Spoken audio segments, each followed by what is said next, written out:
Standing in the election, we'll be assessing a poll that has given the Tories a little glint of positive news they desperately need.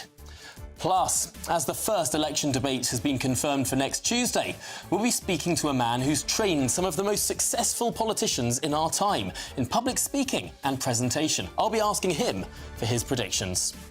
State of the Nation starts now.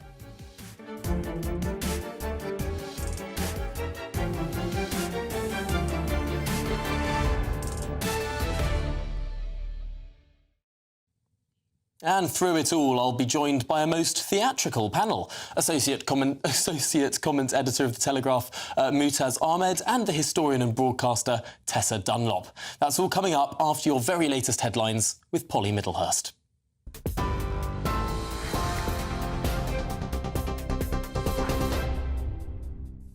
Tom, thank you, and good evening to you. Well, the top story tonight is that the Labour veteran MP Diane Abbott has vowed to be the MP for Hackney North and Stoke Newington for as long as is possible, she said tonight. She told a rally of local supporters in London that she would always stand with them. Earlier, Sir Keir Starmer said Labour had not taken any decision to bar her from standing as an MP. But Miss Abbott reportedly told the media that she had been blocked from running for the party. But Sir Keir said this afternoon those reports were not true. She had the whip withdrawn after comments she made about Jewish people not suffering racism all their lives, but had the whip restored after an investigation yesterday. Meanwhile, the Prime Minister's been hitting back at plans by junior doctors to stage another round of strikes next month. Members of the British Medical Association are due to walk out for 5 days, starting from the 27th of June. Speaking at a campaign event this afternoon, Rishi Sunak said it was politically motivated and not in the interests of staff. Meanwhile, NHS waiting list targets would be met within 5 years of a Labour government, according to a new pledge by Sir Keir Starmer. The plan would see an additional 40,000 appointments, he said, in England each week, making use of evenings and weekends and bringing wait times within the 18-week target. The Conservatives called it copy and paste politics and pointed to its plan instead to invest in NHS technology. GB News can reveal that environmental activists plan to target the UK's biggest and busiest airports this summer. In fact, over the last 2 weeks of July. Just Stop Oil plans to target airports including Heathrow and Gatwick at the height of the summer getaway in order, they say, to cause maximum disruption. The group is also running a series of online courses aimed at encouraging and informing volunteers on the best way to carry out a protest. And Sir Keir Starmer has thrown his support behind the Welsh First Minister, who's facing a vote of no confidence after less than 3 months in office. The Welsh Conservatives tabled the motion against Labour's Vaughan Gething following months of controversy around donations during his election campaign. The vote is due to take place next week on the 5th of June. And an investigation into severe turbulence that hit a Singapore Airlines flight last week has found that a rapid change in gravitational force was what caused the plane to suddenly drop thousands of feet. The flight was diverted to Bangkok. Passengers and crew were thrown into mid-air, mid-flight, with some hitting the ceilings and walls and sustaining bad injuries. A 73-year-old man in fact died of a suspected heart attack on that flight as it happened. Dozens of others suffered injuries. The investigation's preliminary findings suggest the turbulence caused a sudden vertical acceleration. That's the news. For the latest stories, do sign up to GB News Alerts, scan the QR code on your screen or go to gbnews.com/alerts.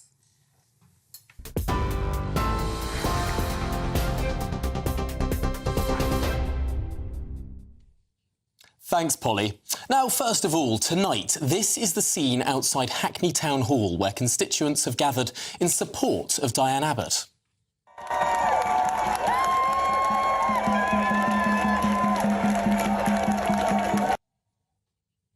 The MP for Hackney, Diane Abbott, told the cheering crowds, "As long as possible, I'll be your MP for Hackney North and Stoke Newington. I'll not let myself be intimidated." Well, does this pose a problem for Labour? We'll be getting to that discussion in a little bit. But day 7 Of an unexpected election campaign now is almost over. Labour's big NHS announcement was overshadowed by confusion and controversy over the party's hokey-cokey handling of Diane Abbott's suspension. Tonight, no one knows if she'll be allowed to stand or not. She's Schrodinger's candidate. Meanwhile, the Liberal Democrats have been in Wales and the West Country talking about farming. Ed Davey has swapped paddleboarding for bicycling today. And the Tories have another eye-catching policy. Well, an end to Mickey Mouse degrees. That's what they're calling it, saving the taxpayer and all that cash going to fund 100,000 new apprenticeships each year. Well, this is, of course, just the latest policy after a slew of policy announcements from the Conservatives. First, we had mandatory national service for people turning 18. Then, of course, we had further announcements on the triple lock, turning it into a pensions quadruple lock, or triple lock squared, whatever you want to call it. But it's been a third day in a row and a third new policy. What on earth is going on in the Conservatives? I'm joined now by the former chairman, Jake Berry. Jake, why on earth are you coming up with so many new policies all of a sudden? Haven't you been in office for quite a while? Aren't you proud of the record on which you could stand before all of these new announcements? Absolutely, Tom. Really proud of it, and that's why I'm delighted to be now talking to people here in Lancashire and Rosendale and Darwen about everything we've done. But this is a general election, Tom, and people expect the government to demonstrate what plan it has for the future of Britain, because every election is a referendum on your future, and people want to know what a Conservative government will do for them. Compare that to the Labour Party, where Keir Starmer isn't announcing anything. He just wants to win by default. He wants to sneak into Downing Street and have carte blanche to do whatever he wants. We're setting out very clearly what we have achieved and what we will continue to achieve for you and your family. And my big message to all of my voters here locally is don't risk it on Labour, because frankly, no one has a clue what they're going to do to us when they get in. The Labour Party today has been talking about tens of thousands new places, trying to get down those NHS waiting lists. Of course, it's not a new policy, I'll grant you that. It's something they've said before, but you can't say they don't have any policy in that area. Well, there are very few, don't there? Let's look at that NHS policy. I listened to it very carefully this morning. I think Wes Streeting is probably one of the best performers in the Labour Party. He's a brilliant communicator, so I listened to him with interest this morning. And what he said is the Conservatives have introduced as a pilot this brilliant new scheme in St Thomas's, a hospital in London. And guess what? It works, and it's reducing waiting times massively. Now, what I'd say is, well, given that we're the ones who've done it, it's working, we're going to continue to roll it out. Don't take false promises from the Labour Party, some sort of la-la land that they're projecting where, you know, just because you change the government, everything will get good. You've got to trust what you see with your own eyes. If something is delivering and it's the Conservatives who've implemented it, I would suggest you carry on with that, because we know the plan is working. Well, let's turn now to Mickey Mouse degrees, your big policy announcement today. The Prime Minister has been talking about it, saying that more people should do apprenticeships and potentially fewer people should go to university. What does that say to the many voters who might be thinking of voting Conservative, whose degrees are suddenly being derided by your party leader? Well, I'm not quite sure what Mickey Mouse degrees may be, but I don't know if that's the terminology they use. But the Office for Students came out with some extraordinary figures saying that up to 25% of the degrees, you're actually worse off having done them, having spent those tens of thousands of pounds as a young person to do them. You're actually worse off than if you'd never gone to university under a before. Conservative government. I'll say one thing to you, Tom, about the apprenticeship, which I think is hugely important. I live here in East Lancashire. I'm in Rosendale and Darwen. We have a fantastic manufacturing base. Our economy, whether it's furniture making, chemicals, the aerospace industry, is driven by apprenticeships. Now, you can get a degree apprenticeship, people can still get a degree, but every single business in East Lancashire, I'm sure, is shouting, hallelujah, the government is going to push apprenticeships and drive our economic base, our industrial base here in the United Kingdom. And these are proper, highly paid, secure jobs where people don't go into debt to get them. And I think that's a good thing for young people. Well, Jake, I'm really glad you've brought up the apprenticeships side of this policy. It's really important. Let's listen to what Ed Davey, the leader of the Liberal Democrats, had to say about it earlier today. I think the Conservatives have really not thought this through properly. We need more apprenticeships, but actually the Conservative record is really poor. They've let young people down time and again, and since 2015, they've cut the number of apprenticeships for young people by 170,000. So this is a mission of failure. Jake Berry, there's the leader of the Lib Dems saying your party has actually cut apprenticeships in recent years. How do you respond? Well, certainly here in Lancashire, that isn't a figure I recognise. I haven't seen the figures he's referred to. I'm glad to see he's dried off. But, you know, certainly for our economy, look, if I could say one thing should be our three priorities for the Lancashire economy, it would be vocation, vocation, vocation. We have businesses crying out for young men and young women to come and take high quality, highly paid, secure apprenticeships here in our businesses. That's why the Prime Minister is right to focus on this.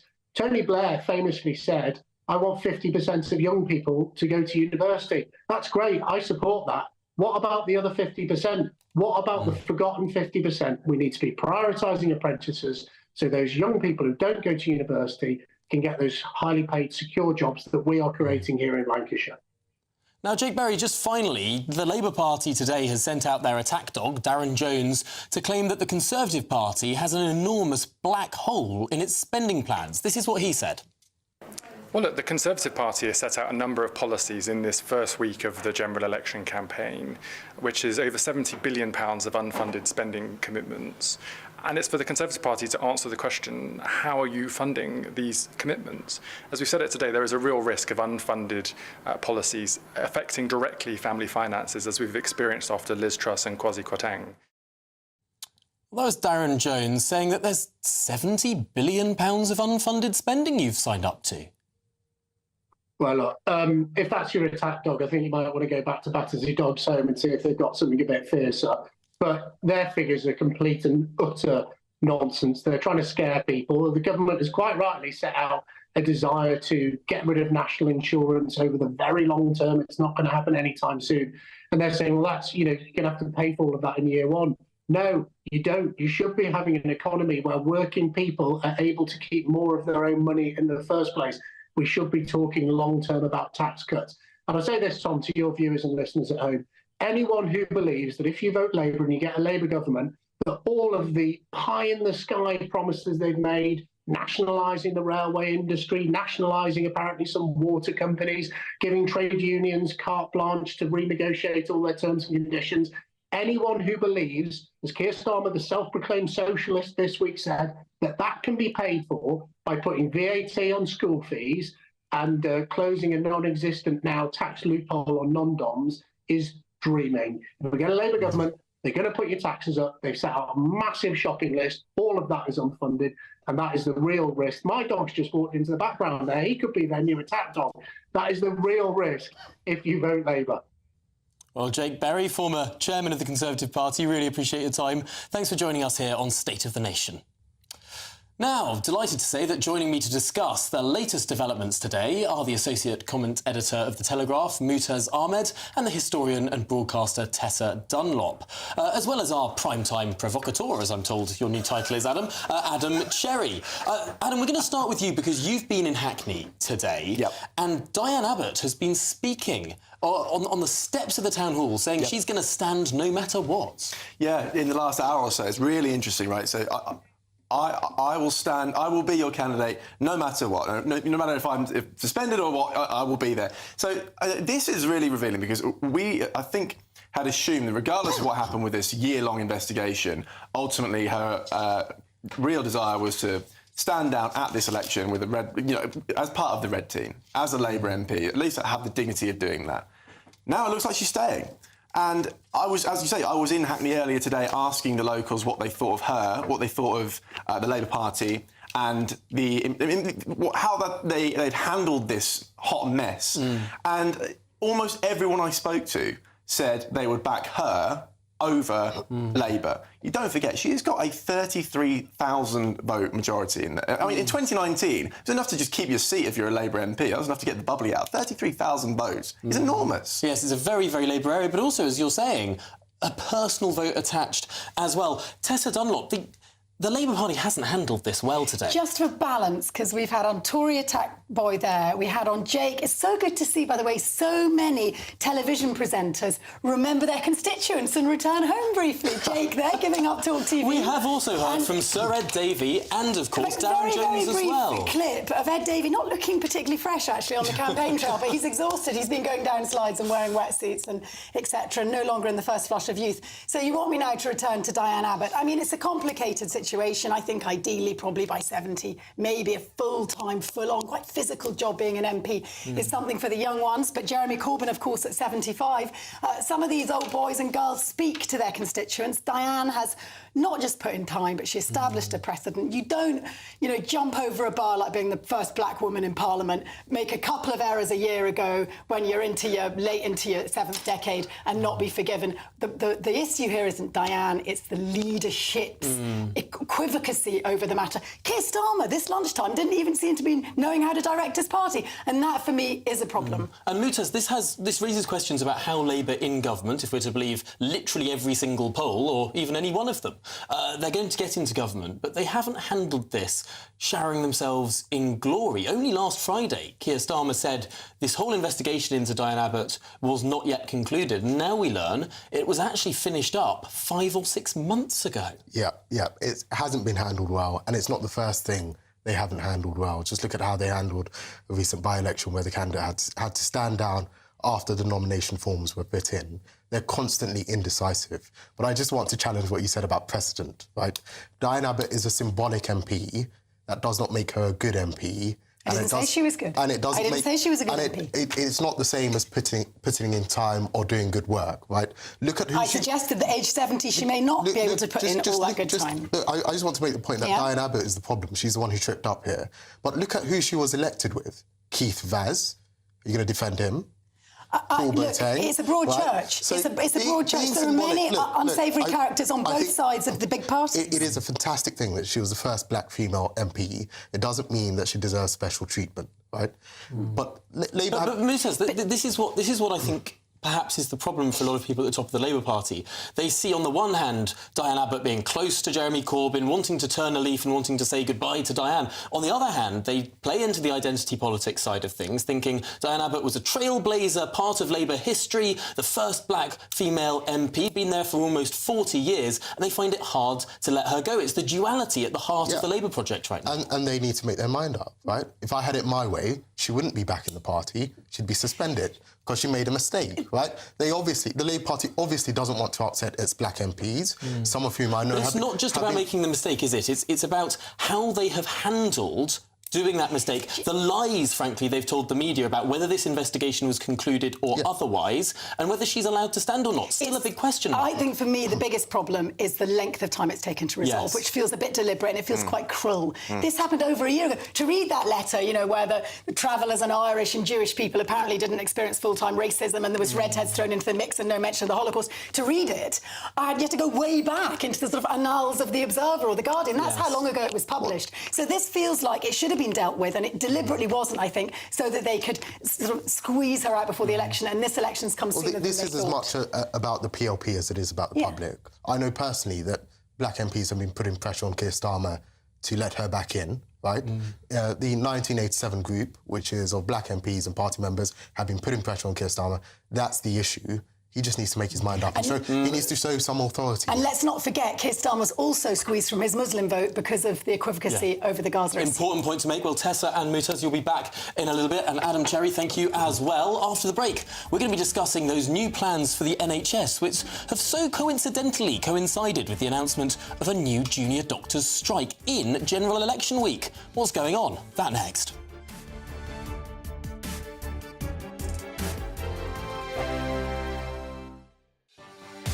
Martin Daubney, weekdays from 3 p.m.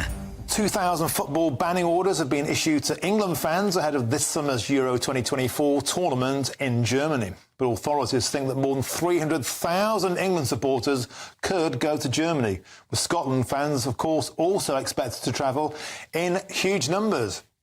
Well, I'm joined now by GBNews' Home and Security Editor, Mark White. Mark, welcome to the show. So you went to a press briefing this morning. As I understand, the authorities are gearing up to tackle what they see as a huge wave of potential hooliganism at the tournament. What's the latest? Well, they're certainly not saying they're expecting hooliganism, and they are preparing for the worst, of course, if it happens, but hoping for the best. They say that in recent tournaments, England fans and, of course, Scotland fans have been pretty well behaved, but there will be very significant numbers attending that tournament, which gets underway in just over 5 weeks' time. That first match is Scotland taking on Germany in Munich, and of course just 2 days later it's England against Serbia near Dortmund. So 300,000 England fans alone they're expecting, because it's so accessible. I spoke earlier to Chief Constable Mark Roberts, who is the national lead for football policing. This is what he told me. Positive, you know, England fans got a great record at recent tournaments. We know when any number of that people travel, there's always potential for issues, but I think the German authorities are really well prepared. And I think one of the positives, particularly thinking about our fans, Germany's a beer drinking culture, so the police are well aware of dealing with people in the nighttime economy. They deal with plenty of big festivals, so I think we're going to a place that is well suited to work with us to keep everyone safe and make sure there's no issues.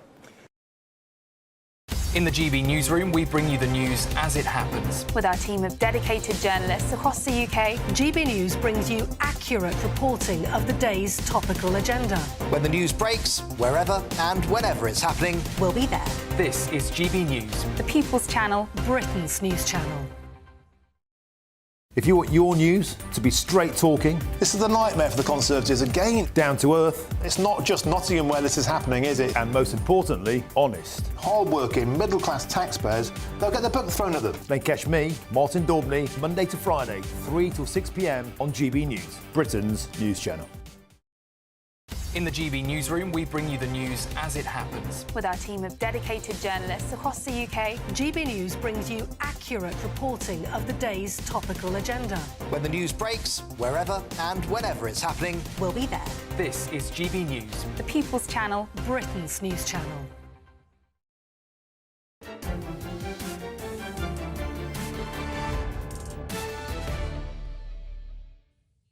Good evening, I'm Tom Harwood, GB News Deputy Political Editor, and this is State of the Nation.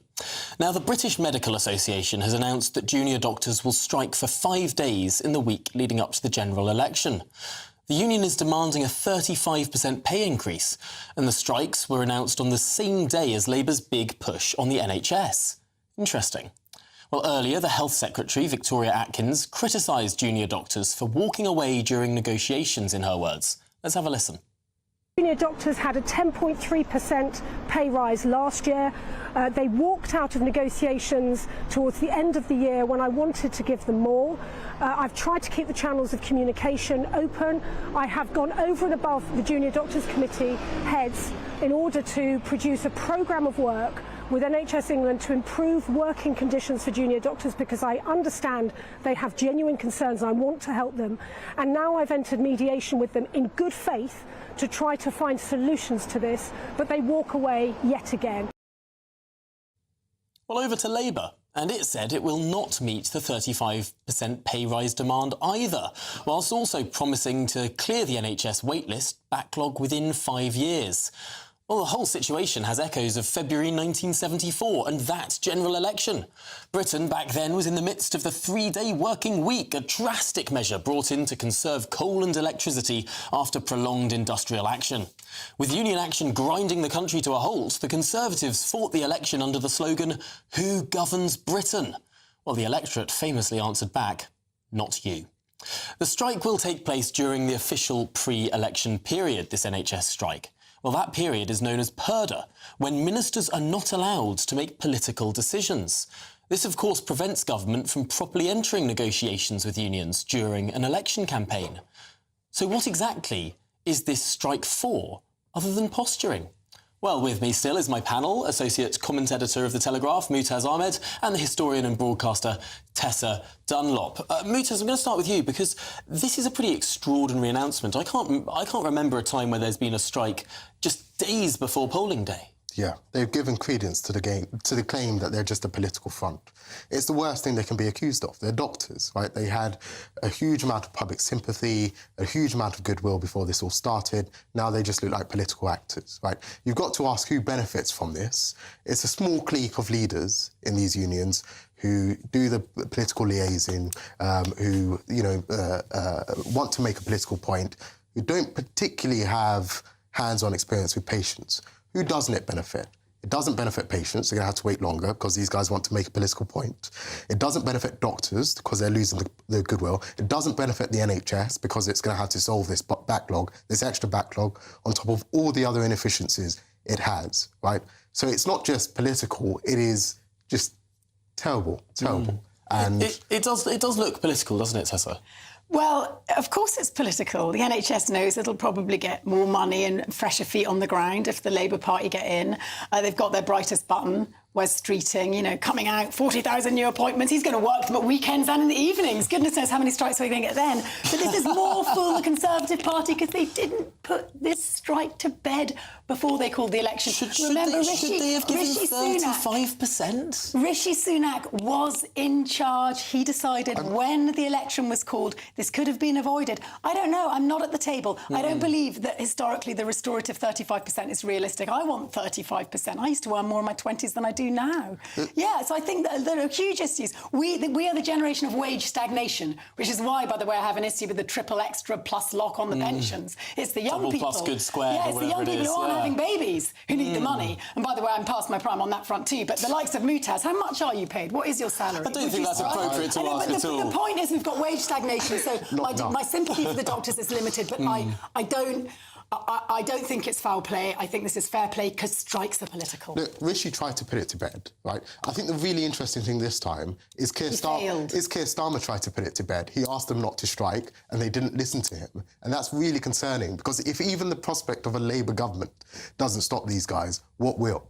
What did we expect when, during the pandemic, we literally hailed them as gods? We made them untouchable and we clapped them every day. And then they were going to turn around and go, well, then treat us like gods. I didn't clap. Neither did I. You didn't clap? Did I. I clapped. Oh, I clapped. What it was a robot. Nice. What else was there to do? I was trapped in my flat. It was so obvious that the clap would have to be followed by cash. Oh, it was really? so damn well OK, obvious. well, let's end on this question. Right. Because the current General Secretary of the Royal College of Nursing has declared that she is going to quit her job in order to stand at the general election for Sinn Féin in Northern Ireland.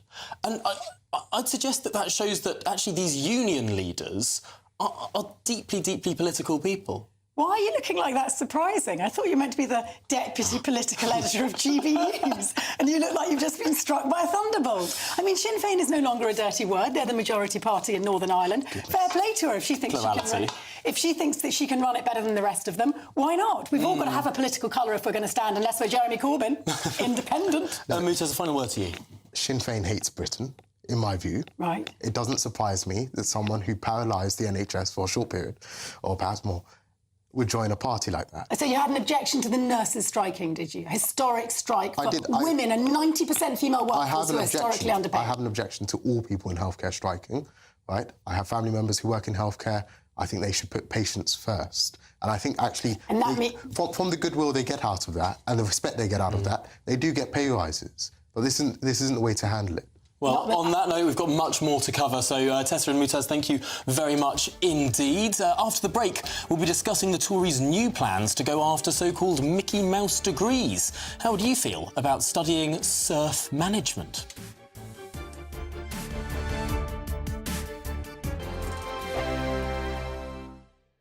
Hello, good evening. Welcome to your latest GB News weather update. It's going to be another showery day tomorrow. The showers will be much more focused across eastern areas, and it should stay a bit drier across the west. That's as high pressure is slowly building in from the west, but in the east, low pressure is still in charge, and that will continue to bring some pretty heavy outbreaks of rain to parts of southern Scotland, northeastern England through this evening. That's where there's a weather warning in force until the early hours of Thursday. Heavy rain will push into parts of Wales, possibly the southwest of England as well by tomorrow morning. So risks of outbreaks of heavy rain by tomorrow morning. A fairly mild night though, temperatures only dipping down as low as 11 or 12 degrees for many towns and cities. So a mild start to the day, but it will be quite a cloudy day and there will be some heavy rain around. Across the northeast of Scotland, actually it will turn much drier than it has been today through tomorrow morning. Some brightness across parts of the central belt as well, but elsewhere further south across Northern Ireland, Northern England as well, cloudy with a risk of some showery outbreaks of rain. It's particularly this band across central England into parts of Wales where it could be quite a wet start to the day. There's also a risk of some heavy showers breaking out across the south coast first thing. Some areas will stay dry, and I think across the west it will get drier through the day as the rain becomes more focused across central and southeastern areas of England. Low pressure still not too far away from the east coast, and that will be dragging in more in the way of cloud and onshore breeze as well. So that will bring a cooler feel tomorrow for many of us, but still in the sunshine, temperatures climbing up to the high teens. That's not too bad at all. It will still feel fairly pleasant. There'll be more in the way of sunshine to start the day on Friday, particularly across western areas. In the east, it's still going to be a fairly cloudy day with some outbreaks of rain that could turn heavy as we head into the afternoon. But signs of things improving for the weekend. Much more in the way of sunshine to come and temperatures climbing towards the low 20s. GB News is Britain's election channel. And when the big stories break, we're tackling them on Britain's newsroom. When we disagree, and we disagree a lot, it's even livelier than normal. We don't disagree that much. We do. His comedy, though, is revolting. I knew her, unlike you. That explains Beverly Turner's temperament. It's a bit frosty in here, isn't it? He'll have one of me one day. For dartball practice. Britain's newsroom on GB News. Weekdays, 9:30 a.m. GB News, the People's Channel, Britain's news channel. We're GB News, and we come from a proud tradition of British journalism. That's why I'm so excited to be here. It's something so new. The first news channel to be launched in Britain in over 30 years. Launched to represent the views of the British people. To go where other broadcasters refuse to go. How did you find out about the story in the first place? Launched with one aim. To be the fearless champion of Britain. It's an absolutely fantastic atmosphere here. This is GB News. The People's Channel. GB News, Britain's news channel.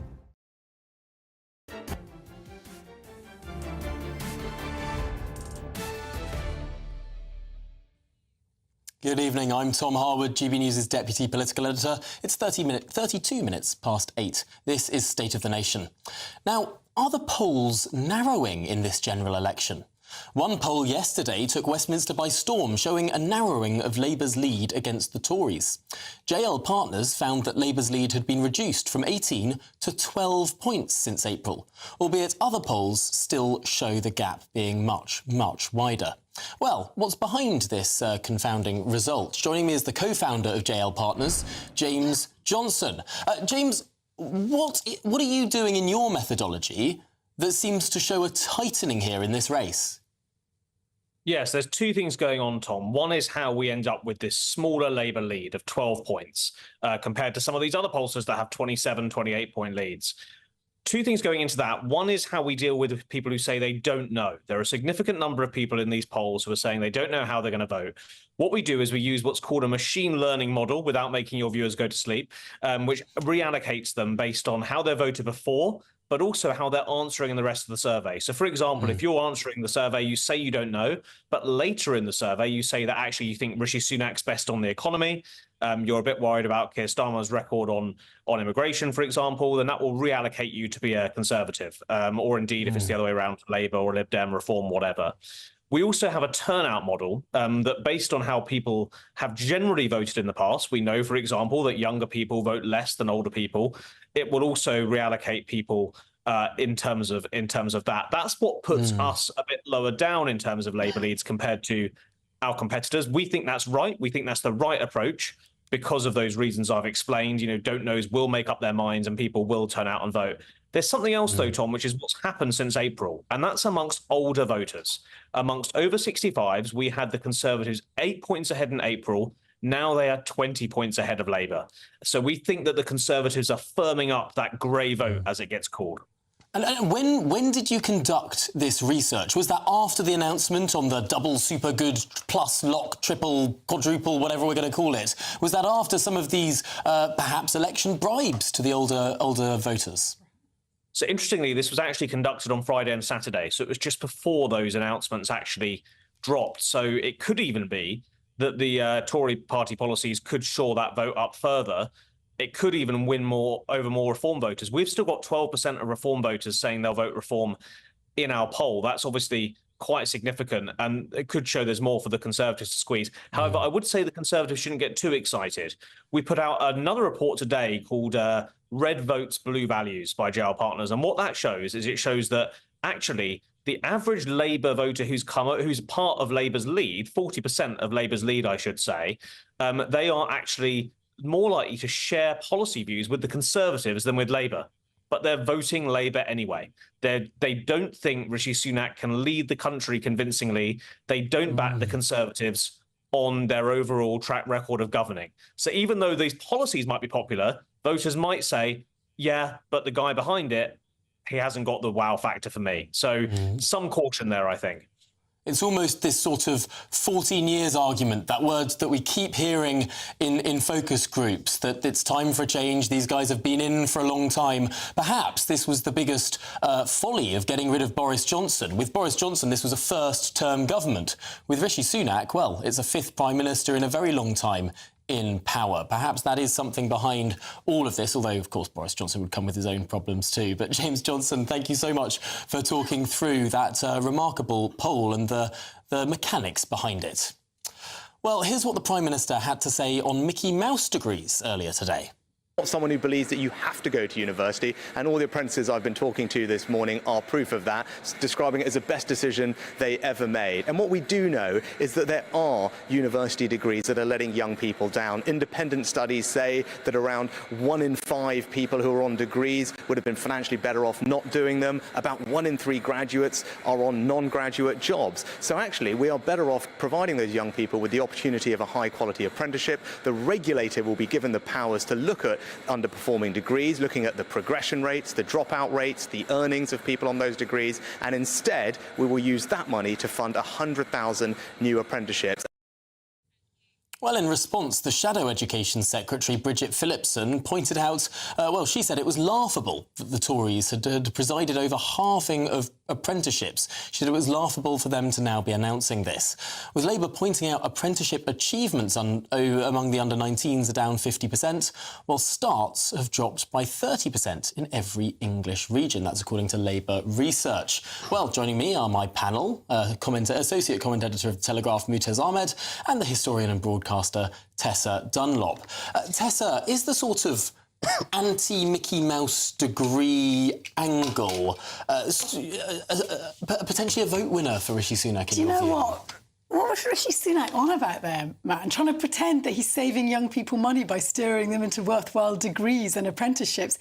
What he's concerned about is the 1 in every £4 that the government lends as a student loan not getting repaid because we are not hitting the target earning figures to repay our student loans. That's about wage stagnation. And it's so soulless, isn't it, that you judge the value of your degree on your earnings. I consider myself vastly superior to you, Tom, but I probably earn less than you.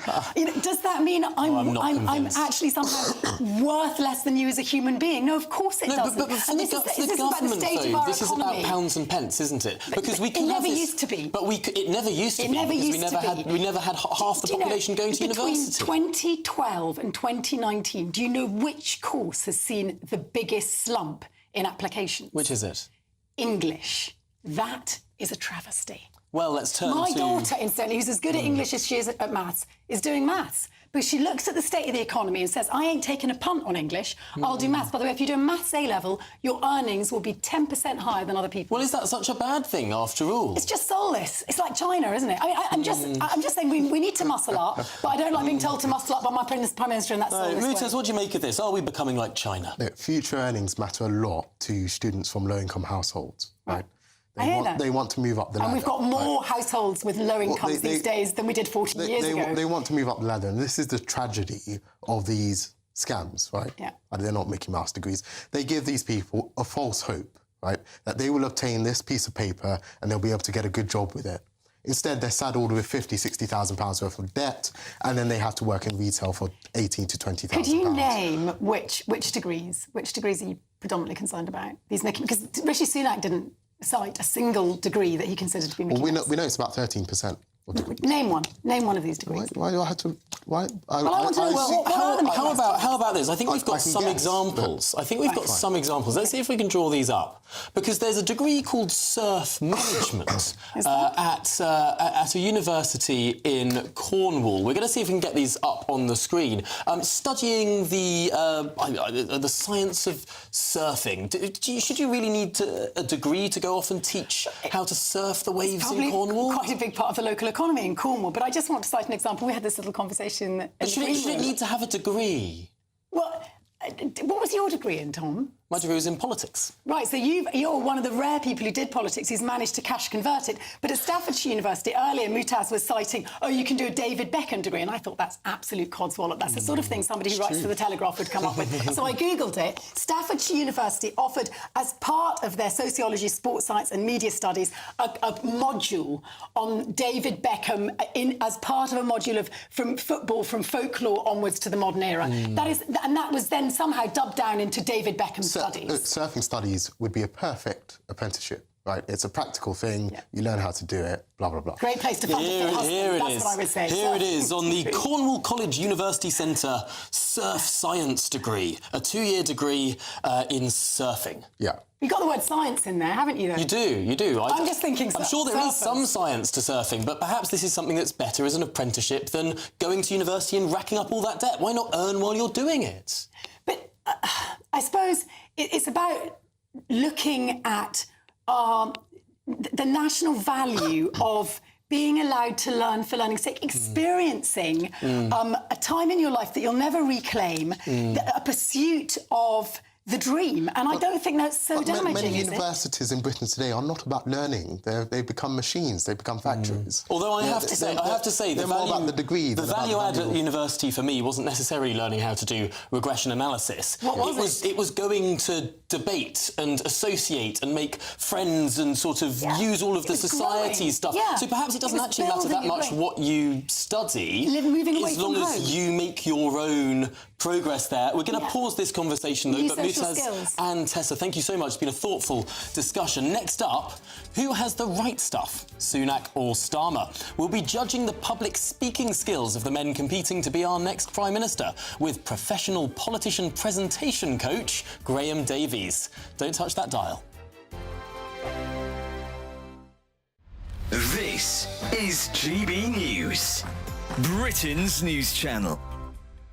So the UK's most popular baby names have been revealed, with Noah and Olivia again topping the annual list. In at number 2 is Mohammed for boys. List is on the screen here. Number 3 for boys is George. Then it goes Olivia. Then it's Leo, Arthur, and so on. And for girls, so Olivia is number 1. Then Amelia, Isla, Ava, Lily, Ivy, Freya. There we go. Any of those names take your pick? Where's Dawn, by the way? Well, yeah, there's on the Telegraph website, right, there's a really good way linked into this where you can actually put your name into the search engine, and these are names from 2022, by the way, and it tells you how common your name was. And I did put Dawn in. It's never been that popular. Can't think why. And there were only 5 babies named Dawn in 2022. Really? That's surprising. It's not a full confession here, right? My middle name, Mum, I hate you, is Maureen.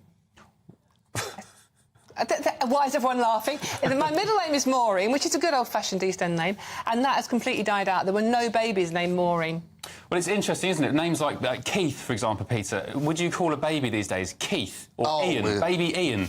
Without a doubt. I feel like I'm in a persecuted minority, you see, because later on, when I'm watching the boxing with Terry, Steve, Mick, Phil and Kev, right, and Peter, there are no such names featuring in this list. We are dying out. Our names will soon be gone forever, and I feel victimised by it. Likewise, I should think we should start a campaign group and go on a protest march through London. Cans, what do you make about Mohammed being number 2 for boys' names? You know, I'm not going to comment on people. You know, they're going to call what they want to call.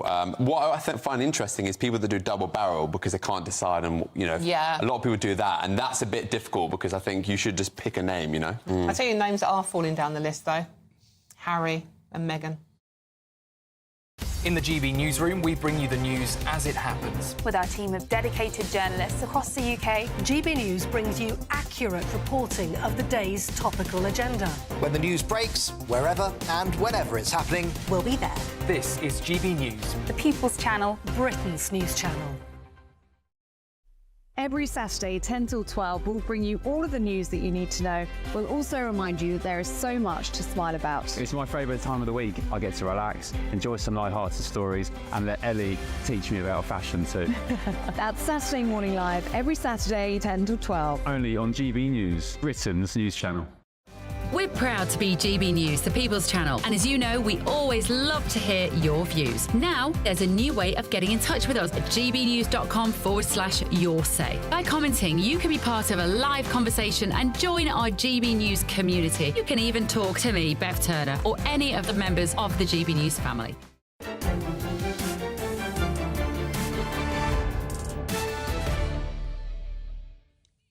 Good evening. I'm Tom Harwood, GB News' Deputy Political Editor, and this is State of the Nation. Now, right out of the blocks, when the Prime Minister announced that snap election last week, he challenged Sir Keir Starmer to 6 television debates, claiming that Starmer didn't have the courage to face him.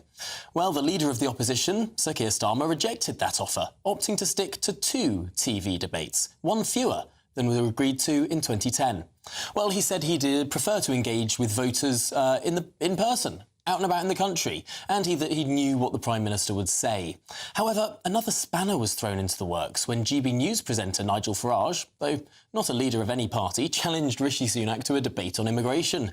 Just yesterday, a spokesman for the Prime Minister rejected that offer on the grounds that only 2 people could win the race to be Prime Minister, and those are the 2 leaders of the main parties. But just today, ITV confirmed it will be hosting that first debate of the campaign between Sunak and Starmer next Tuesday. The 2 are hardly known for their charisma, so it'll be interesting to see how much character will be on display.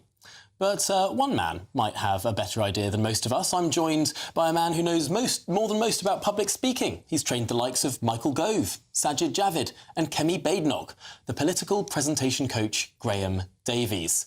Well, Graham, thank you so much for joining us in the studio. I suppose a lot of people, when they think about political presentation, they think of the past masters. People like Tony Blair would be generally considered to be a gifted communicator. I think a lot of people would ask the question, who's at the top of their game today? Well, there's an interesting contrast between Keir Starmer, Rishi Sunak, and I have to say, David Cameron, because he was a political presentation performer on a par with Tony Blair. And actually, some of the performances that David Cameron has put in on television and on video, where he does that amazing thing that only experienced TV presenters can normally do, of talking and walking to camera, it showed that really he was one of the outstanding presentational polymaths of politics. And Keir Starmer and Rishi Sunak are quite significantly below that, I would say. Do you think that's just experience? David Cameron was leader of the opposition for 5 years before he was Prime Minister, and then Prime Minister for 6 years. He's been in the game, he's worked through that experience, or is it something natural? Well, I think that presentation, public speaking, is not necessarily something natural that people are born with. It's not a science either, and it's not an art. I see it as a sport. It's a highly adrenalised activity that takes place in front of an audience, but you only get really good at it if you learn some specific techniques and you rehearse those techniques under pressure, hopefully with a coach. Brilliant. Well, let's get into some of those techniques now. I want to show you a clip of Keir Starmer speaking earlier today, and we're going to have a look at his hand movements. Which is nearly 8 million on the waiting list. This is shocking, by the way. It's never been that high. and certainly in the hospital where my wife works, it's bearing down on the staff because every day they're concerned about the fact that they, in a sense, can't get on with the day job because the backlog... So there he is. He was bearing down on the staff and sort of crunching his hands together. He's almost showing the words that he's speaking. Is that a good thing to do? Well, he looks a bit choreographed when he's done that, because you have to remember that he was a criminal barrister. And criminal barristers tend to be a little bit stiff in their presentation. I should know because I was one myself for 12 years. Stiffness was my stock in trade. And so he's trying to break out of that stiff mode when he's talking politically, especially when he's doing it in the shouting match known as Prime Minister's Question Time. I have to say that it doesn't really enhance his rather stiff image when he does the occasional gesture which looks as if he's been told to do it. Right, so because it's less fluid, it's more jerky, it perhaps comes across as less natural. Well, let's have a look at the Prime Minister as well. This was the Prime Minister attempting to be quite friendly with voters earlier today.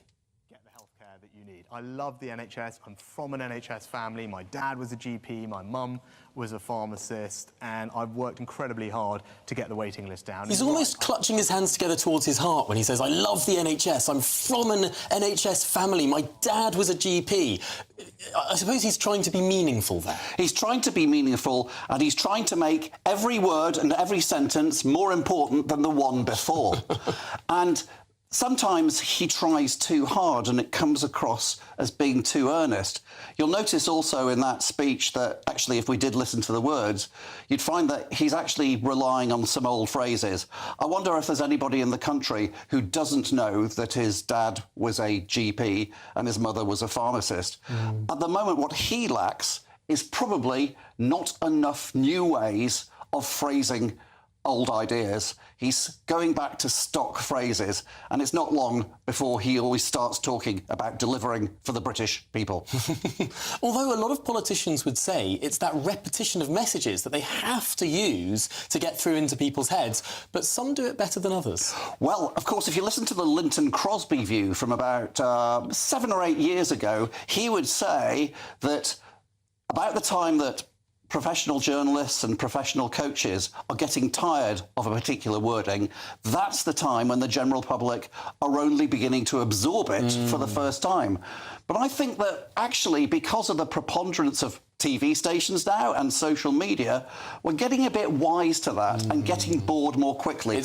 We live in the ADHD generation. The strong and stable government trap that Theresa May fell into. Well, shall we have a look at someone else? This is a rather old video of Nigel Farage in the European Parliament. No way of filtering out extremists in favour of people fleeing in genuine fear of their lives. And as such... There's a certain passion to the way he's speaking there, but just one sort of rather jerky hand movement. Well, he recently described both Keir Starmer and Rishi Sunak as essentially middle managers. You'd never accuse Nigel Farage of that. He's a cabaret man, and you can tell that he enjoys the whiff of grease paint and the smell of gunpowder. I think that when he has passion, it's very effective. He doesn't always have the substance to back it up. And is that important? Because in all of this conversation, I suppose you can only ever put some lipstick on... I'm reaching for a metaphor here that I thought would be rude about certain politicians, but substance matters as well as style.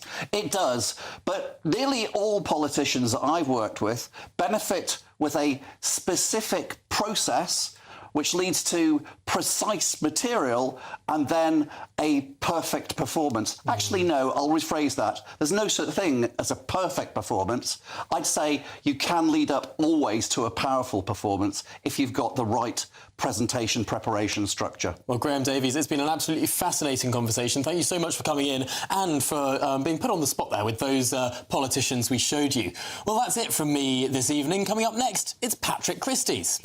Yes, well, it's all action tonight, Tom. Diane Abbott, the chaos has taken a new twist in the last hour or so I'll be talking all about that. Mickey Mouse degrees, should we bin them off? Is it time to destigmatise apprenticeships? I've got a Labour frontbencher on, a Lib Dem big hitter as well. Lee Anderson has got some serious questions to answer, by the way, about the way Reform's campaign is going, and I will also have all of tomorrow's newspaper front pages. It is 2 hours of non-stop action. Don't miss it. Brilliant. Sounds like an exhilarating show. Patrick Christie's up next. Well, that has been all from me. I'd like to say a big thank you to all of the guests on State of the Nation this evening. And, of course, I'd like to point out a little fact about the weather. And that is, it's always sunny in Somerset. Of course, I'm contractually obliged to say that while I sit and keep this seat warm for a certain Member of Parliament who ceases to be a Member of Parliament at midnight tonight. Yes, it's the dissolution of Parliament at midnight. From then, there are no MPs. That's a fact. Keep you going, and this is State of the Nation. See you tomorrow. A brighter outlook with Box Solar, sponsors of weather on GB News. Hello, good evening. Welcome to your latest GB News weather update. It's going to be another showery day tomorrow. The showers will be much more focused across eastern areas, and it should stay a bit drier across the west. That's as high pressure is slowly building in from the west, but in the east, low pressure is still in charge, and that will continue to bring some pretty heavy outbreaks of rain to parts of southern Scotland, northeastern England through this evening. That's where there's a weather warning in force until the early hours of Thursday. Heavy rain will push into parts of Wales, possibly the southwest of England as well by tomorrow morning. So risks of outbreaks of heavy rain by tomorrow morning. A fairly mild night though, temperatures only dipping down as low as 11 or 12 degrees for many towns and cities. So a mild start to the day, but it will be quite a cloudy day and there will be some heavy rain around. Across the northeast of Scotland, actually it will turn much drier than it has been today through tomorrow morning. Some brightness across parts of the central belt as well, but elsewhere further south across Northern Ireland, Northern England as well, cloudy with a risk of some showery outbreaks of rain. It's particularly this band across central England into parts of Wales where it could be quite a wet start to the day. There's also a risk of some heavy showers breaking out across the south coast first thing. Some areas will stay dry, and I think across the west it will get drier through the day as the rain becomes more focused across central and southeastern areas.